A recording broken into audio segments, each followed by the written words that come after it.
refresh. Nakita ko naka-live na si attorney. Ito to. Attorney Claire, pasok. 3 minutes ago. Matapos ang kanyang pag-iikot ay pinulong ni Pangulong Marcos Jr. Barya 4 sa kanyang pasasalamat kay Pangulong Ferdinand R. Marcos Jr. Mabilis kasing tinugunan ng mga ahensya ng gobyerno ang direktiba ni Pangulong Marcos Jr. na maghatid ng tulong sa mga apektadong lugar at gawing prioridad ang pagpapadala ng pagkain, emergency shelters at pagre-restore ng kuryente sa mga komunidad. Kinumpirma naman ito ni Governor Barry 4 at sinabing lahat ng pinangakong tulong ng Pangulo ay tinupad nito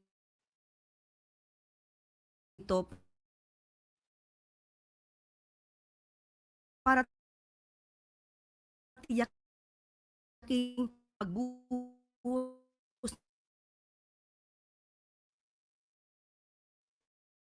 ng 4 magnitude earthquake nitong Biyernes, October 10. Ruhing may sapat na pagkain ang mga apektadong residente at 36,988 family food packs ang DSWD sa Davao Region at Caraga. So the province have pledged to give right away by Friday 3 million to the municipalities affected and 5 million to Bugo City. Yes, they took care of the meal packs and the financial assistance. We're really looking into rebuilding. At maaari na po akong tumanggap na inyong mga katanungan. First question, Julie Baiza. Mabilisan to. Question and answer, no? Na-mention po ni Senator Lacson yung retribution plus restitution. Ibig sabihin daw po, ibabalik yung na-kickback ng mga involved sa Ghost Project kapalit ng shorter jail time. Si President daw po can take the lead kung bukas po ba ang Pangulo dito and paano po natin mamimake sure yung assurance na hindi maaabuso?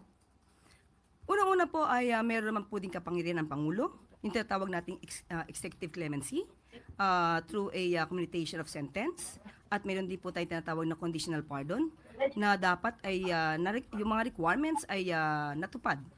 Pero sa ngayon po, lahat po ng mga magagandang suwestyon para po ma-recover natin ang mga nasasabing nanakaw na pondo ng bayan at para mapanagot, ang dapat mapanagot ay bukas po ang Pangulo ang administrasyon patungkol po dyan.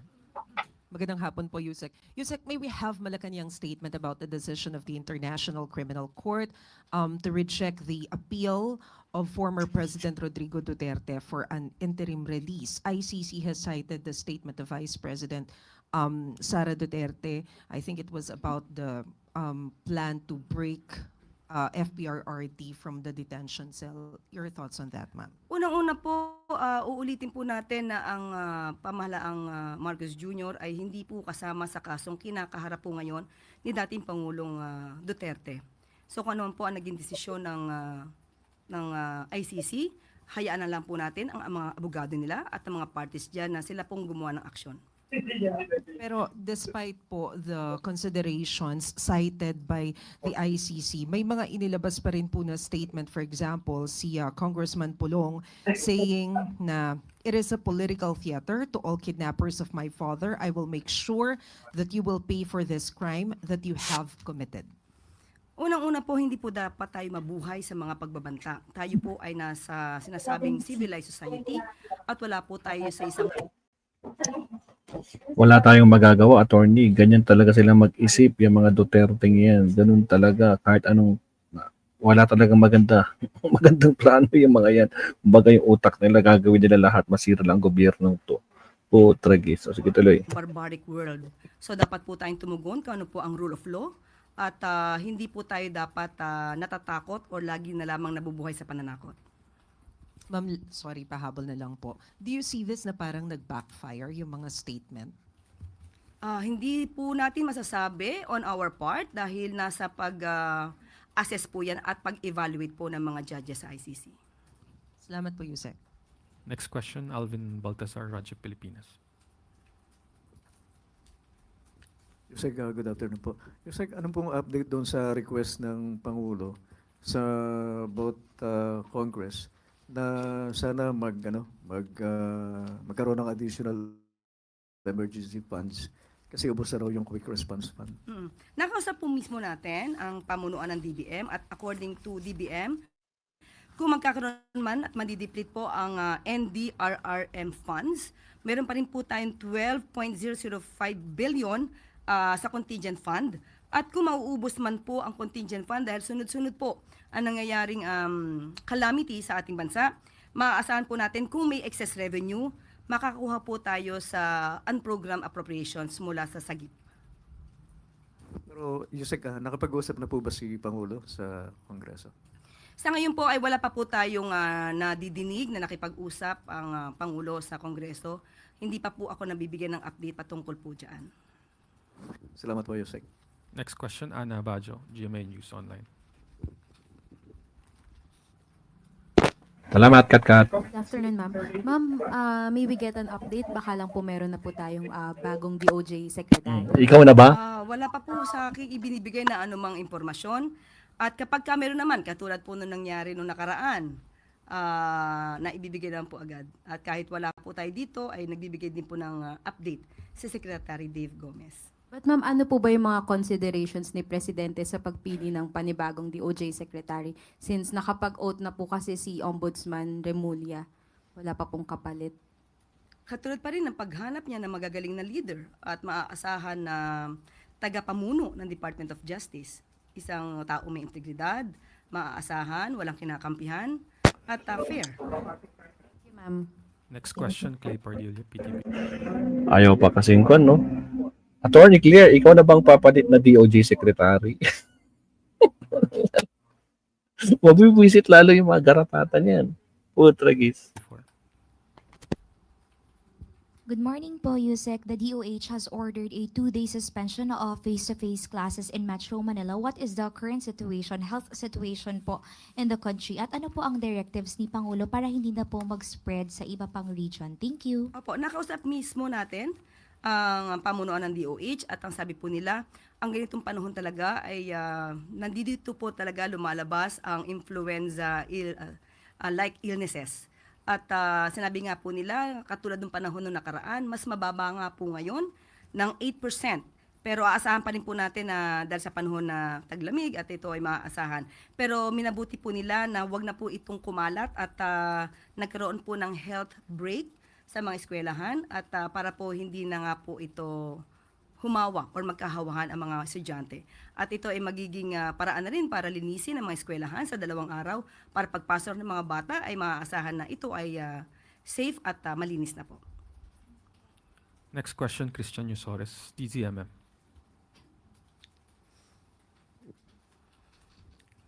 Magandang hapon po, Yusek. How does the Palace view doon po sa plano ni Ombudsman Remulla na maglabas na ng memorandum this week para tanggalin yung restriction sa access ng publiko sa SALN? Kung ano po ang nararapat at kung ano ang sinasabi ng batas at kung ano ang makakabuti para malabanan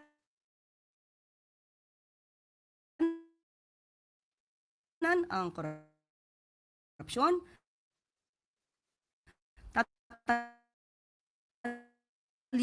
Handa na lahat ng executive department. Lahat na nasa executive department. Lahat po na nasa executive department. Hi, sir. Good afternoon. Vice President Sara Duterte said that if she were president, she wouldn't have the former SOJ as Po ang presidente, isa ngayon, knows better. At alam po din natin na ang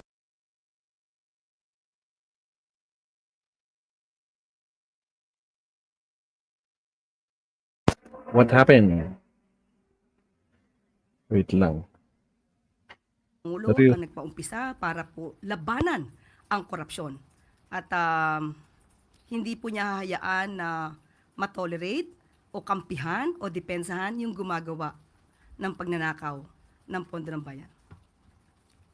Next question, Ana Bajo, GMA News Online. Good afternoon, ma'am. Ma'am, did the President already receive the What happened?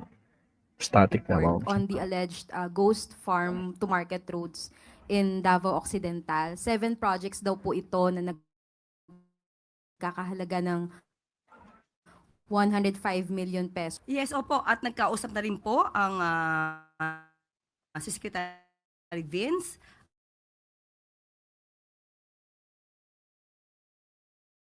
Lalo na kung ito ghost project at puma-actionan agad. So, nagkausap na po sila at tutulungan po nila ito. Pero iimbestigahan din itong alleged ghost farm to market roads. Noon pa po nagsabi ang Pangulo, managot ang dapat managot. So, umpisa pa lang,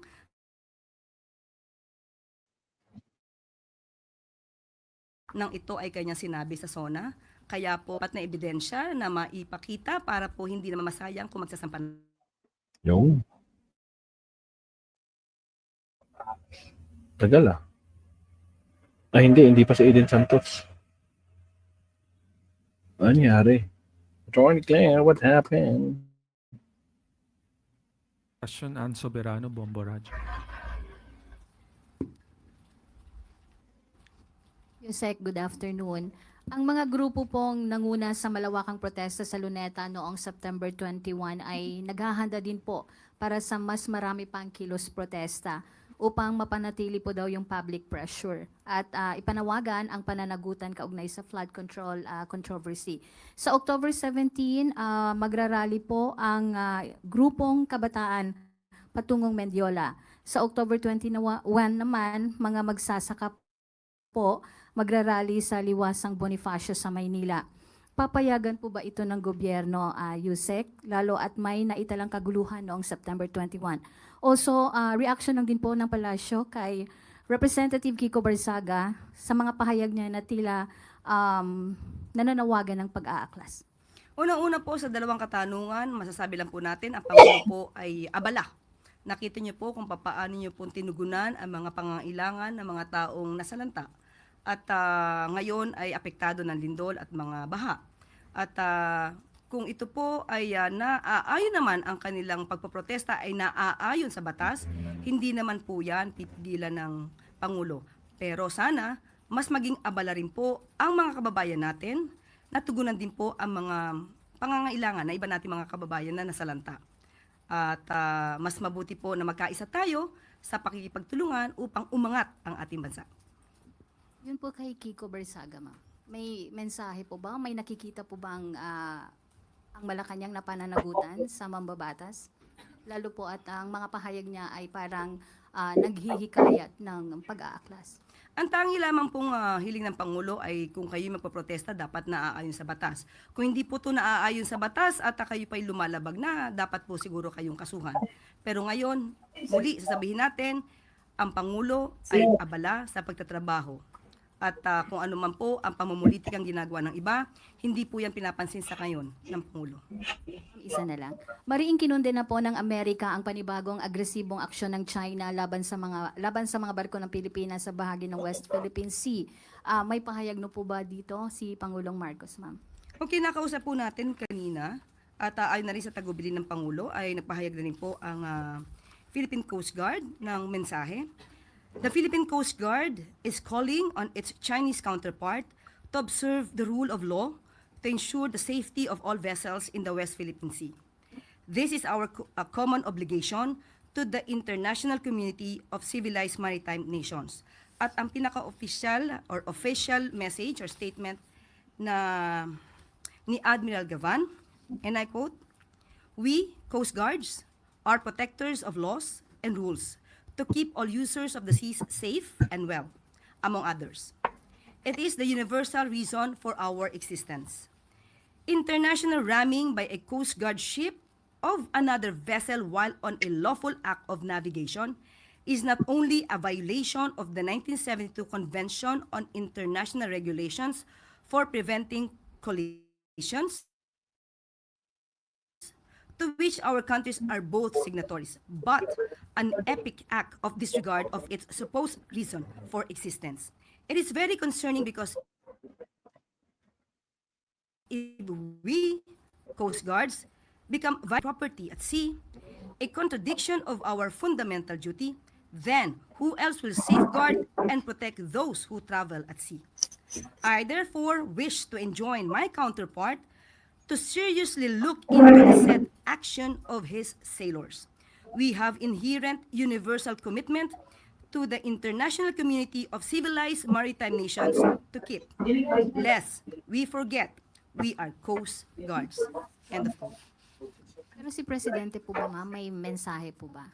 Yun na rin po, dahil nga po ay binigyan niya ng direktiba ang Pangulo, binigyan ng direktiba ng Pangulo ang Coast Guard, Philippine Coast Guard. Okay, thank you, ma'am. Next question from Christian Bascones, PRT.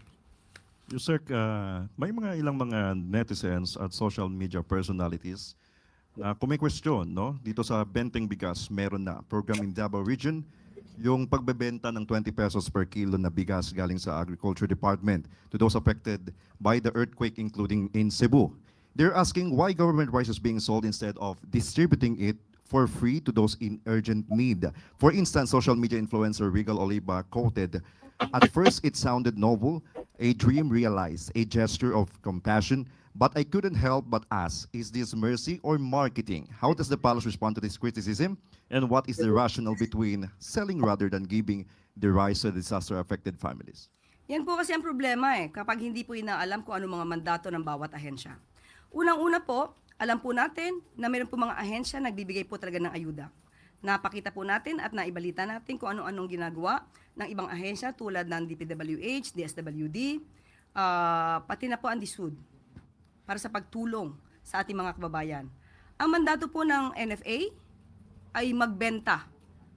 Hindi po sila pwedeng mamigay. Bawal po yan sa batas. So, ngayon po, pinalawig po ng NFA at ng DA ang mga mabibiyayaan ng 20 pesos na bigas kada kilo for all po ito sa lahat na naapektuhan po ng kalamidad. So, linawin po natin sa mga nagbibigay dyan ng kanya-kanyang opinyon, nilalabas sa kanilang mga content, bilang content, sa kanilang mga YouTube channel, Facebook, TikTok, whatever. Ang NFA ay hindi po ito pwedeng magbigay ng bigas.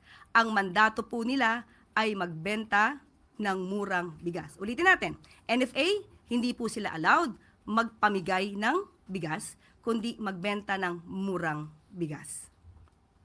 In connection to that, Yusek, we all know that this is not the right time po para mamulitika, no? Pero sa kasagsagan ng pinagdadaanan ng mga biktima ng lindol.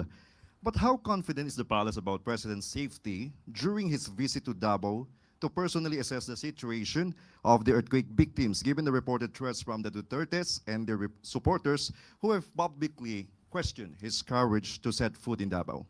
Ang Davao po, ang mga Davaoenos po, mababait na mga kababayan natin yan. Alam po natin na sila ay may puso at alam po nila ang mga taong tunay na tumutulong sa kanila. Hindi po matatakot ang Pangulo na siya ay pumunta sa Davao dahil ang mga Davao ay kababayan natin at sila po ngayon ay nangangailangan ng tulong. So wag gawing pamumulitika ito para takutin ang presidente para pumunta ng Davao. Hindi po matatakot ang ating presidente pumunta sa anumang rehiyon ng bansa natin dahil siya po ang presidente at siya po ay tutulong sa lahat na nangangailangan ng mga kababayan natin. Tama, hindi matatakot si Presidente kahit sa Davao City pa yan. Kung sino nangangailangan, pupuntahan niya kayo. Huwag kayo nagbabanta. Presidente ng buong Pilipinas yan. May karapatan ng Pangulo puntahan, bisitahin lahat ng mga nangangailangan ng tulong. Kaya kayong mga garapata, naku po, manahimik na lang kayo dyan. Putragis kayo. Thank you. Last question, Evelyn Quiros, Filipino Mirror. Nakarating na po ba sa kaalaman ng Pangulo yung alleged overprice po ng pagbili ng mga body cams ng Philippine Ports Authority? At ano po ang kanya naging specific instructions dito? Grabe. Halos 800,000 plus. Grabe. Body camera, 800,000. My goodness. Opo, inalam din po natin yan at nalaman din po ng Pangulo yan. At kinausap po natin mismo si GM Santiago ng PPA at nagbigay po siya sa atin ng kanyang mensahe. At ito po, malamang ito po'y nasabi niya na rin at akin pong babasahin. Ito pong procurement na ito, dumaan po ito sa regular na proseso at gaya ng ibang procurement ng PPA, hindi po tayo nagbabayad ng advance payment. The unit cost the unit cost cannot be computed by dividing the contract price by the mere number of camera alone. This includes nationwide connectivity,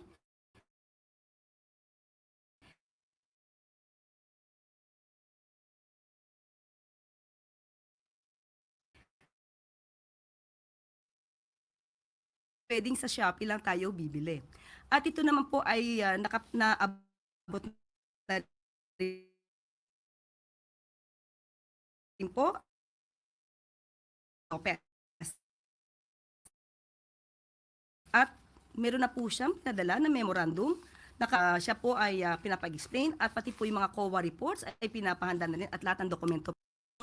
Pag-uutos na magkaroon ng investigasyon pati po sa audit. So asahan po natin sa susunod na mga araw ay makikita po natin kung ano po ang sagot ni PPA GM Lopez patungkol po dito. Thank you po, Yusek.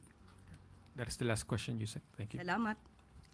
Bilang bahagi na maayos at transparent disposal of goods, nakalikom ng higit sa 106 million pesos ang Bureau of Customs sa pamumuno ni Commissioner Ariel Nepomuceno mula sa pina-auction na kumpiskado at inabandonang kargamento na naiwan sa mga port mula July hanggang September 2025.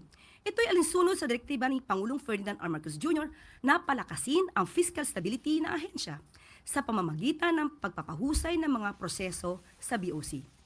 Tinitiyak ng ahensya na nananatiling maayos at transparent ang auctions bilang pagtalima sa utos ng Pangulo at pagsunod sa mga batas at regulasyon ng BOC. Aabot sa halos 106,930,000 pesos ang kabuuang halaga ng mga inauction na consumer goods, fuel products, vehicles, industrial materials at furniture mula sa mga forfeited shipments. Ang nalikom na halaga ay magiging bahagi ng overall revenue collection ng ahensya at direktang makakatulong sa mga priority program at public services ng pamahalaan. Ang transparent income-generating auction ng BOC ay isang pagpapatibay sa adhikain ni Pangulong Marcos Jr. na isulong ang maayos at angkop na pagtatrabaho sa lahat ng tanggapan ng pamahalaan.